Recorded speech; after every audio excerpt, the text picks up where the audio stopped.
Ok.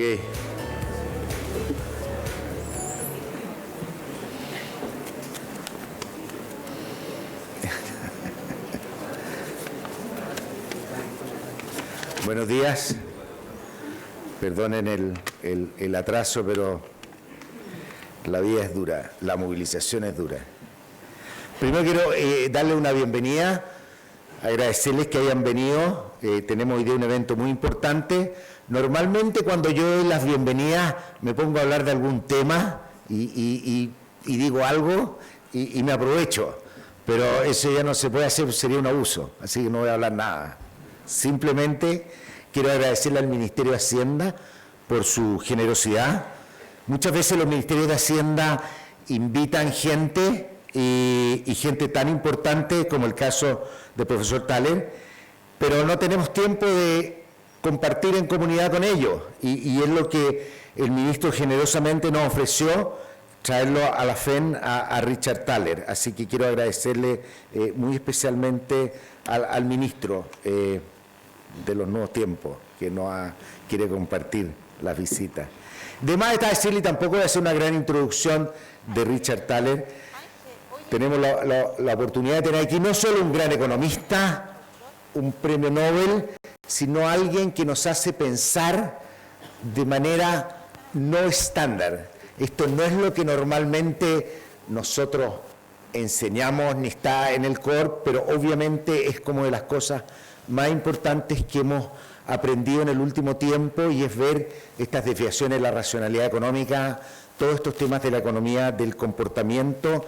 Y obviamente Richard Thaler es líder en este ámbito y nos ha hecho pensar mucho y por eso también agradecemos mucho su visita y queremos escucharlo a él.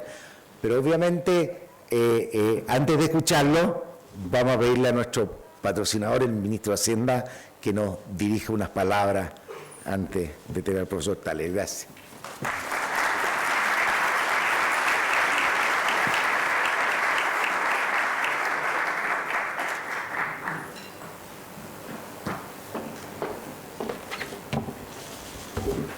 Bueno, buenos días. Saludar a todos y todas las quienes están hoy día, esta mañana. Me van a perdonar, tengo una voz que casi no me queda voz ya a esta altura. No es por haber gritado en el Congreso, sino por un simple resfrío, pero haré lo mejor por hablar correctamente. Primero, agradecer al decano, ¿no es cierto?, por haber aceptado la invitación. Es cierto que es una invitación tentadora, irrenunciable, diríamos, pero de todas maneras muy grato poder estrechar vínculos, estar acá esta mañana. Estaba recordando que la última vez que estuve en este mismo panel con el decano lo hice como un simple académico, hablando de reintegración tributaria, la cual en ese entonces defendí con mucha fuerza, pero la vida cambia, ¿no? Así que miren, yo quiero decir rápidamente algunas palabras. Primero, saludar al profesor Thaler. La verdad es que es un honor enorme tenerlo en Chile, no solo por lo que él significa en la profesión, por las contribuciones que ha hecho a la disciplina, sino que además porque sus contribuciones creo que son muy bienvenidas en momentos de pensar las cosas distintas, ¿no? Y al respecto quisiera partir recordando una anécdota. Yo no sé si es aplicable a los alumnos de pregrado que están acá, si todavía se enseña así, pero yo recuerdo cuando estaba en Economía en los primeros años, uno de los textos que me quedó grabado fue la metodología de la economía positiva de Friedman, del año 53, que tenía esa famosa escena de la mesa de billar, ¿no es cierto?, que buscaba ilustrar cómo en el fondo los agentes se comportaban como si hicieran sofisticados cálculos que finalmente derivaban en resultados que eran acorde con la teoría. Y llama harto la atención porque el ejemplo no era bien persuasivo. Quienes hemos jugado ya alguna vez no hacemos sofisticados cálculos de senos o cosenos, pero tratamos como de buscar ángulos, ¿no?, y que la pelota salga de alguna manera en esa línea. Pero el ejemplo de Friedman es interesante por dos cosas. Uno, porque no es azaroso, me parece a mí el ejemplo del billar. Es como ad hoc a lo que él quiere mostrar. Pero sobre todo porque decía que al final del día los supuestos no hay que analizarlos en cuán realistas son, sino si acaso se comportan bien en los hechos. Es decir, que al final del día los modelos y las teorías hay que evaluarlas por cómo se comportan o cómo conversan con la realidad. Pero el tema de los jugadores de billar también no era azaroso, no era elegido al azar, en el sentido que, claro, uno hace esas movidas bien calculadas, pero la verdad es que la mayoría de nuestras acciones, no hacemos esas acciones tan calculadas. En otras palabras, ¿hacemos esos cálculos expertos en un montón de cosas en nuestra vida? Pareciera que no, ¿no? Y el profesor Thaler ha citado muchas veces, por ejemplo, una cosa tan sencilla como cómo ahorramos, cuál es nuestra elección a lo largo de nuestro ciclo de vida, y la verdad es que no nos comportamos como expertos financieros en nuestras decisiones de algo tan importante como eso. Entonces, parto con esa anécdota, porque creo que ilustra de manera importante cuál es el sello de la economía conductual que el profesor Thaler representa y, por supuesto, uno de sus máximos exponentes. Que al final del día es mucho más que juntar economía con psicología, diría yo. Es más rico que eso. La verdad es que es incorporar otras facetas del comportamiento humano, ¿no es cierto?, que conversan con cómo los humanos somos en el mundo real, y que por supuesto van más allá del homo economicus. Esa es la crítica última, es decir, el homo economicus es un concepto muy potente, muy importante, que tiene implicancias fuertes, que es una simplificación como lo que está a la base de cualquier modelo, pero que evidentemente pareciera ser insuficiente para hacernos cargo de lo que nos interesa en toda ciencia social, que es entender el comportamiento humano. Dicho de otra manera, si uno es cientista social, se interesa más en los hombres de carne y hueso, los homo sapiens, y no solo los homo económicos, que son un subconjunto de aquello, ¿no? Maquiavelo decía en el Príncipe, que es un libro que me gusta mucho, que tiene un sentido de realismo muy grande, decía: muchos han imaginado principados que nunca existieron y solo existieron en su imaginación. De alguna manera, lo que estamos hablando acá, o la crítica que hace la economía conductual, tiene que ver con eso, es decir, no nos enamoremos de nuestro modelo, en realidad pidámosles que conversen con los agentes de carne y hueso del mundo real y con lo que de verdad ellos hacen. Y si ustedes van a la teoría neoclásica más básica, tenemos como tres supuestos principales, ¿no es cierto? Uno, esta idea del homo económico, de que la gente solo busca su interés propio, o básicamente busca su interés propio. No es solo, pero básicamente busca su interés propio.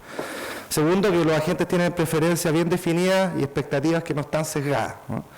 Y además, implicancia en lo anterior, que optimizan en base a esas preferencias. Y queda un constructo bien redondo, pero la economía del comportamiento disputa esos argumentos, ¿ah?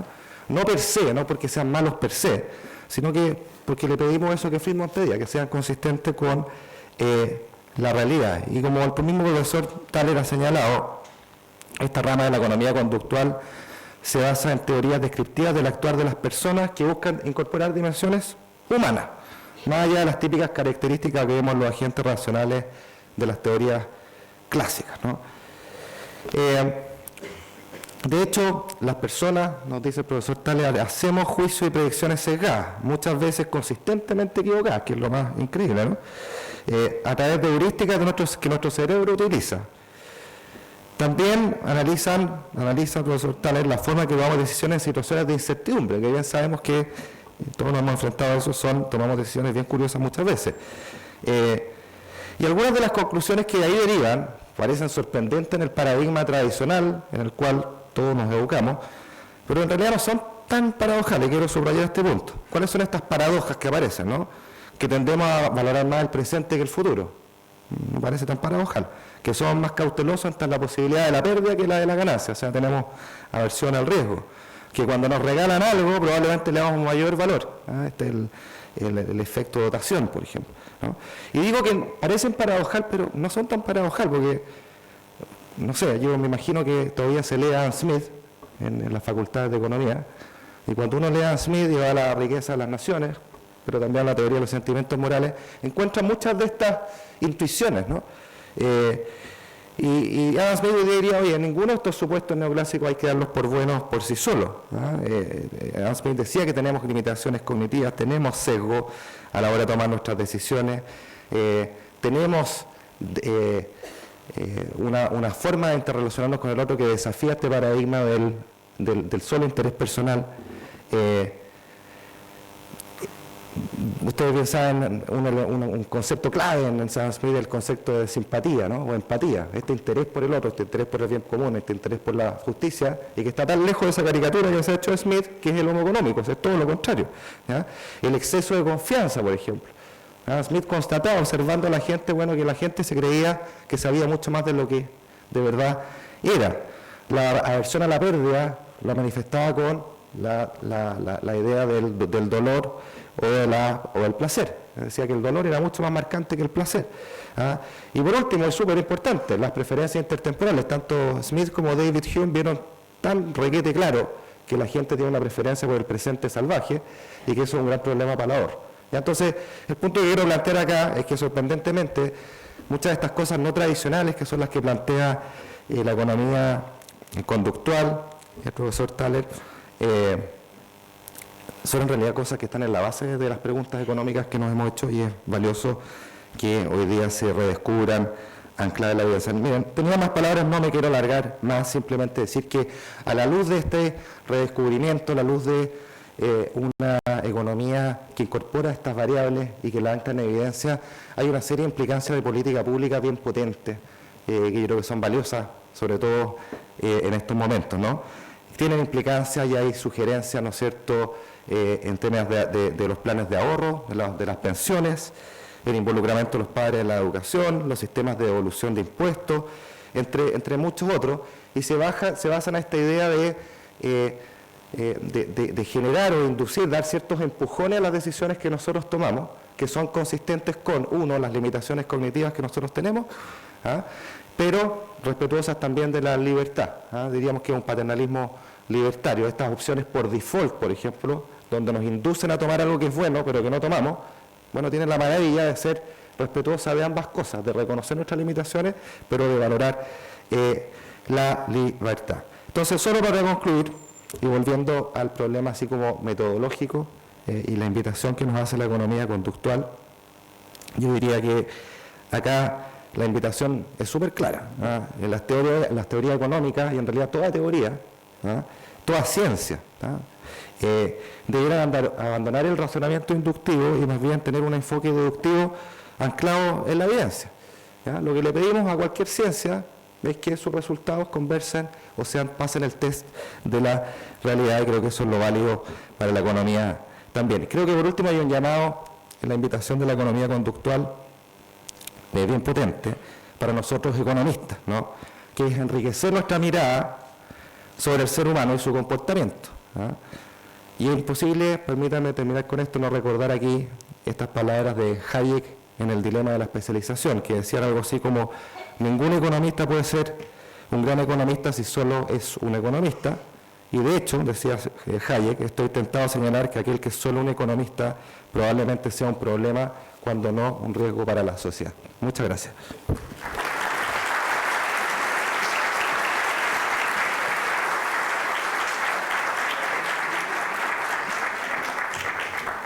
Entre tanta emoción se me olvidó que tengo que invitar a nuestro distinguido invitado.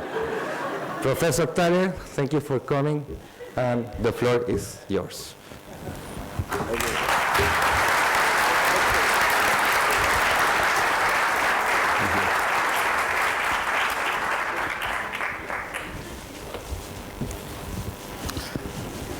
Thank you all for coming. Thanks for the introduction. Fortunately, somebody gave me a translator partway through. It's always disconcerting when you're listening to an introduction in a language you don't understand and people are laughing. But I think the gist of it was there's nothing new in behavioral economics. Adam Smith said it all, and I agree, actually. So I'm going to start. I don't know whether you are Bob Dylan fans. He won the Nobel Prize the year before I did, and he has a famous song that has this line in it: "Don't think twice, it's all right." It's a very old one of his songs. And I'm going to twist that today and say to economists that we're going to have to stop and think twice because it might not be all right. So that's my theme today, and Adam Smith didn't say that. So, there's been lots of progress in thinking about human behavior by economists over the last 50 years. Another University of Chicago graduate, Herb Simon, won a Nobel Prize very early on, essentially for introducing two concepts. One he called bounded rationality, which is just the idea that we have limited computational abilities. We're not some supercomputer, and so there are many problems that are too hard for us to solve. That was one concept. The second he called satisficing, which is a kind of funny word that he coined.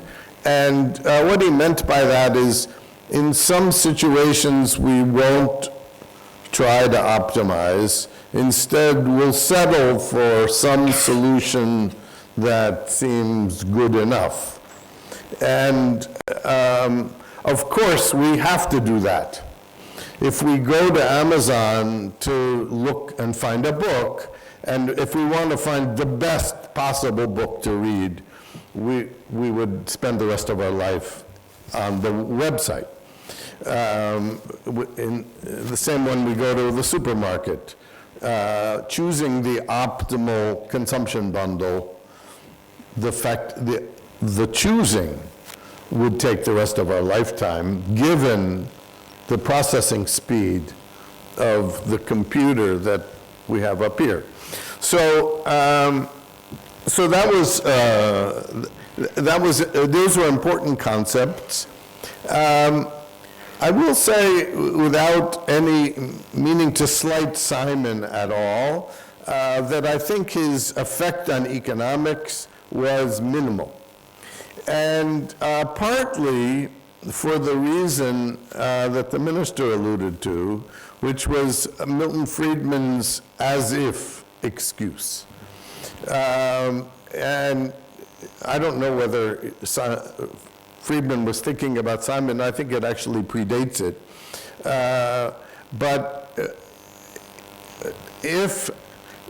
what Friedman really was saying is, look, if people's errors are random, then economists don't care that people make errors. Because as economists, we know how to add an error term to our models, and then we're back in business, and we don't care that we're dealing with humans instead of Homo economicus, or econs, as I like to call them. So now there's a whole lexicon of terms, some of which were mentioned, like loss aversion and fairness and salience and self-control and even fancy names like hyperbolic discounting. We now read these, you can't pick up an issue of a top economic journal without coming across these ideas. So that's the good news. The bad news is that economists' first instinct remains the same as it always was, which is to rely on the two primary tools of economic theory, which are optimization and equilibrium. If you know those two things, hint to students, in any microeconomics exam, the answer is either people optimize or supply equals demand. You know those two, marginal cost equals marginal revenue, and supply equals demand. That'll get you a B+ on any exam. So if all of economic theory is based on those two things, then we're leaving some things out. So my good friend Danny Kahneman has a best-selling book called Rethinking, Fast and Slow. Many of you have at least held that book in your hands because it has sold millions of copies. And the title refers to the fact that Kahneman talks about our thinking processes as being of two types. System one and we'll call it system one because it's older, is fast and instinctive. If somebody throws something at you and you either duck or catch it, you're using system one. If you stop to figure out the trajectory of the object and its velocity, you're going to be in a lot of trouble. System two is slow and reflective.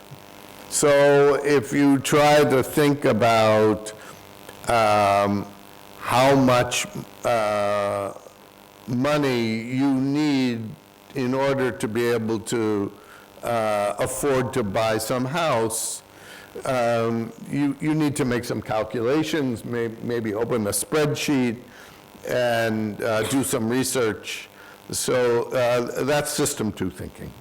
So my thinking twice theme is that it's now time for economists to do what I'll call system two economics, and to think twice before they do what comes naturally. And the outline of the talk will be, I'm going to go through a list of things that economists do using system one and suggest that they should haul out system two. So one overriding theme of the talk is, and if I were going to say, here's the main thing wrong with the way economists do economics, is that they use one model for two very different tools, for two different tasks.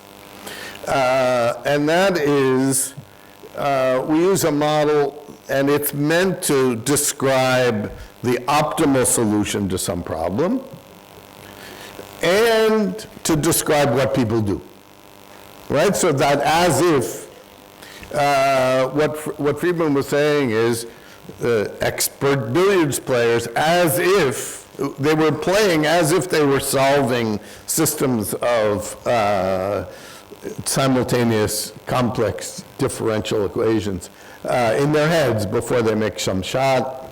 No, they're not, but they act like they are. So when we write down a model, we need to think about what are we trying to do? Are we trying to say, what would a really smart person do in this situation? What would we advise a firm if I'm a consultant and they ask me how to maximize profits? What answer should I give? That's one question. Second is, what in fact do people do? So here's an example. Google Maps or some other GPS system calculates the optimal route to go from A to B, to go from my hotel this morning to campus. And if you want to know the optimal route, looking to a system like that is artificial intelligence, right? So that's a good system. I'm going to come back to that theme later in the talk. But there's another question we might ask, which is, what route do most people take? And that could be different, right? Because if they don't have the app open, maybe they follow some route habitually. So this is the question I want economists to be thinking about all the time, which is, what am I trying to do? Am I trying to answer the first question or the second question? And am I going to get the same answer? So here's an illustration of the second answer. Okay? We know what people do. So, okay, here's the first one. You can't, as I said, you can't open a journal and nowadays and not find some reference to some behavioral concept, but it's hard to find a single paper that doesn't have the word maximize X somewhere in the paper, because that's what we assume people do. So some questions that are worth asking before we write down a model based on that. One would be, who are we studying? And are the people that we're trying to model capable of solving that problem? So consider saving for retirement. That's a very hard problem.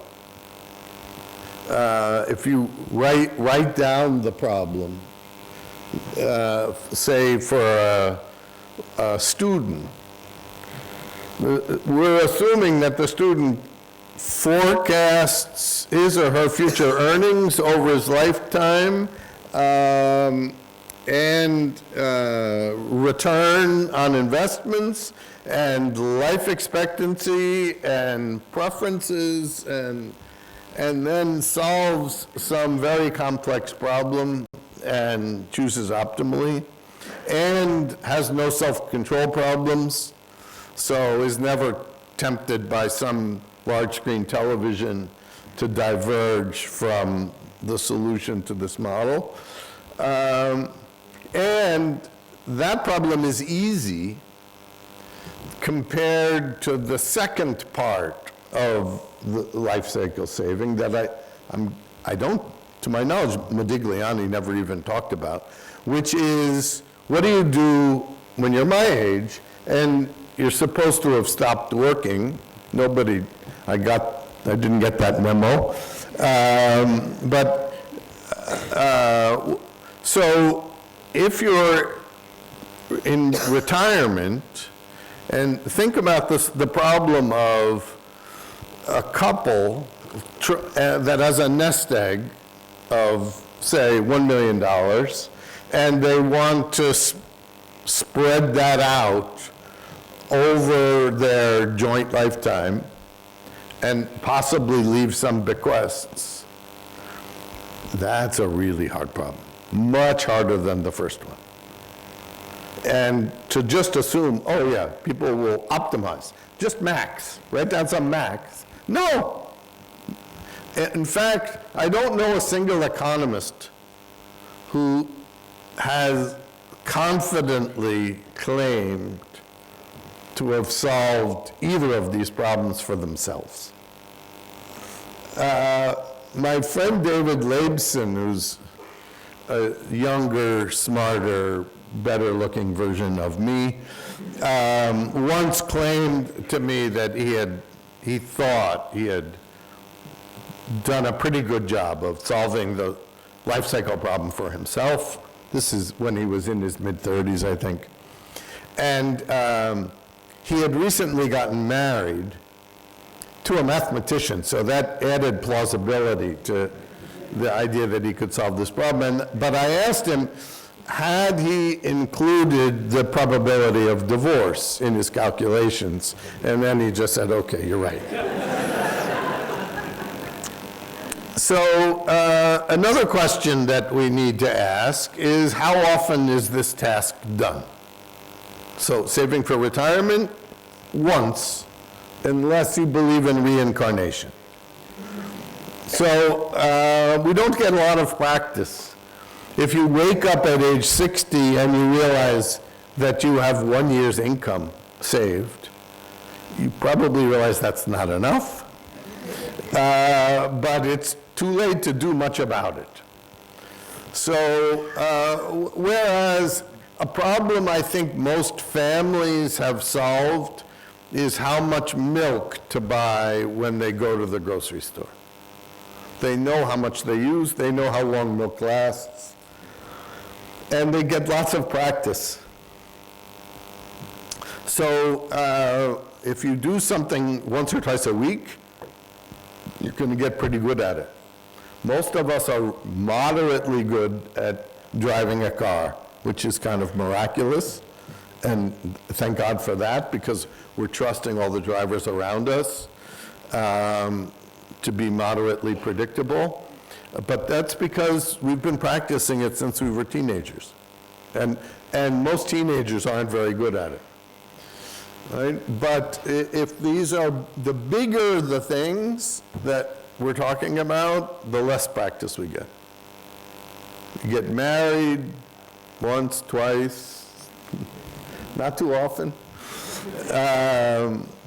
Buying houses, you know, maybe 2 or 3 times in a lifetime, right? So the bigger the choice, the less practice we get. Economists used to tell me that what I was studying was small things. No, it's the big things that the standard theory has the most problems with. How much feedback do we get? Psychologists tell us that people only learn when there's immediate, direct feedback. Right? You learn how hard to press on the accelerator or the brake through practice and feedback. If you slam on the brake and everybody, oh, no, that's not good. Right? So gradually, when we're learning how to drive, through practice, we learn how hard to press the brake. But if we're doing things with no feedback, then we don't learn. Another question worth asking is, what would some kind of satisficing model look like? And what kinds of predictions would it make? So, for example, one theory of consumption, almost what Keynes said, would be to say consumption equals income. Now, for the vast majority of the population, that will be the single best consumption model you could fit. Just spend what you make. Now, we can improve on that, but that's a pretty good model. How about do the same job that my parents did and live in the same place? It's, you know, it's clear that many people do that. If we have a model of job search, and there are many very fancy models of that, Peter Diamond, I think, part of his Nobel Prize was based on such a theory. And we could compare that with, take the first job that you're offered, or take the first job that is reasonably close to the one you had before. That's a satisficing model. Okay? So there are all kinds of those we could consider and think about, would that be better? Okay. 2. Another thing we're likely to run into in any economic paper is an expectations model. And even before the rational expectations revolution in macroeconomics, and even before this was given a name, economists were assuming that expectations were unbiased. That's just so there was nothing revolutionary about introducing that idea. That it was saying, it was just making explicit what economists do almost all the time, because there's no other model that exists. So, is that a good model? Again, you need to think about the agents you're modeling to ask whether that might be a good descriptive model. Are we talking about bond traders or taxi drivers? Well, they're going to have expectations, good expectations in some domains versus others. A cab driver will have better ideas about traffic at different times of day, and the bond trader will know more about how interest rates move. But if we use the same model for both, one of them is going to be very wrong. There's an idea in psychology called the planning fallacy, which is that we estimate that everything will be done faster than it is. Anyone who's ever hired someone to do a job, a home contracting job, knows that this is true. My rule of thumb is if I'm given an estimate for a home contracting job, I double the cost and quadruple the time. So that's my satisficing model. Risks that are more available are judged to be more likely.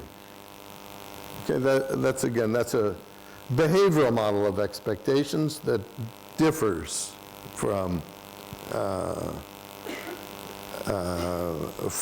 the rational expectations model. So one question we could ask is, does any profession have rational expectations? And the answer to that is, there is one. You can try to guess what it might be. You probably will be wrong. Weather forecasters. Everybody complains that the weatherman, here's a plot of, on the horizontal axis, we have the probability of precipitation. And on the vertical axis, we have the percentage of those days in which there was precipitation. And you can see that this is a 45-degree line, right? That's what rational expectations look like.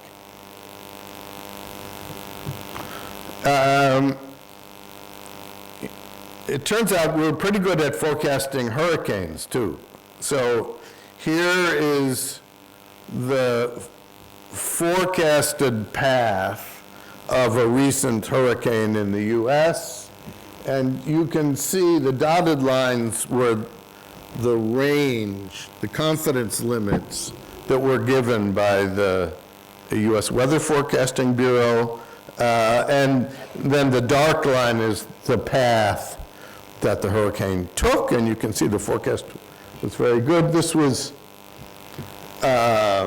disputed by our president, who had warned the people. Does this have a pointer? This is the state of Alabama, and he warned the people in Alabama to get ready for this hurricane, and disputed the fact that the weather forecast disagreed with him, and he had a simple solution to that.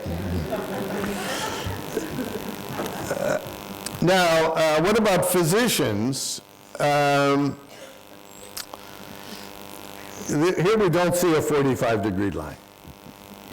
So this was a task where a doctor sees a patient that describes symptoms that might be pneumonia. So coughing, fever, I don't know, whatever those symptoms are. And the doctor does a physical exam and, gets out a stethoscope and looks and pounds and listens, and then says, what's the probability that this patient has pneumonia? Then we send the patient to a radiologist where they do a chest x-ray. And we're going to take the diagnosis by the radiologist as truth. And so the line we see here is what the doctors said compared to truth. And you can see when they said there's a 90% chance this patient has pneumonia, the patient has pneumonia about 15% of the time. Now, why are the meteorologists so good and the physicians so bad? And the answer is not that the meteorologists are smarter. It's probably harder to get into medical school than meteorology school. It's not because of computer models. The data I was showing you was predate computer models. It's feedback. If you make a forecast of the probability of rain for tomorrow you find out what happened. You do that every day, right? This is like driving. Whereas the doctor, the patient comes in and he says, I think you have pneumonia, here's some antibiotics, and go away, and unless the patient dies or never gets better, the doctor never sees him again. And most of the time we get better. So the doctor doesn't get any feedback, so they're overconfident. What about CFOs of large corporations? How are they? Do they have rational expectations? So, two economists at Duke have been doing a survey of CFOs of large US corporations twice a year, asking them to forecast the returns on the US stock market. And what makes it nice is they ask for 80% confidence limits. So they say, what's your best guess of the return? Say 8%. And then what's the best case scenario? Say 15%. What's the worst case scenario? Minus 5%, right? So those are the three numbers they collect. Now, if they have rational expectations, the observation should be included in the limits 80% of the time, right? That's rational expectations. How often did that happen? That's how often. 4 times. Now, how are they so horrible? This looks like a mess, but just for a minute, look at the green, red, and blue lines at the top, and if you're colorblind, I'm sorry. The red line, the middle line, is their point estimate, their best guess. The one above is the best case scenario, the one below is the worst case scenario. Notice how narrow their confidence limits are. If they had rational expectations and realized they had no forecasting ability, which is true, they don't, then the answers they should be giving are something like up 20%, down 10%. Those numbers, I'm not being precise about that, but that's more or less what they should be doing. That'll get it right 80% of the time. Look what they're doing. There's a whole period here, almost a decade, well, no, 7 years, where the worst case scenario they can imagine is 0. And notice this leads up to a point when the market fell by 50%. So they're saying worst case scenario 0, oops.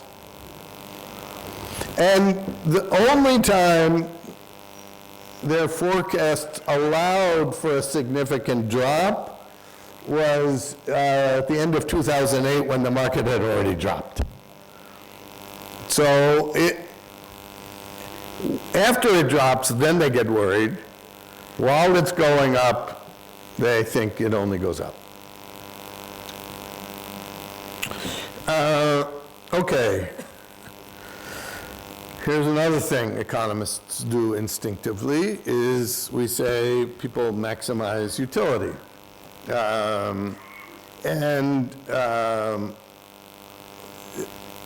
There's something called the weak axiom of revealed preference, which says essentially that choices reveal preferences.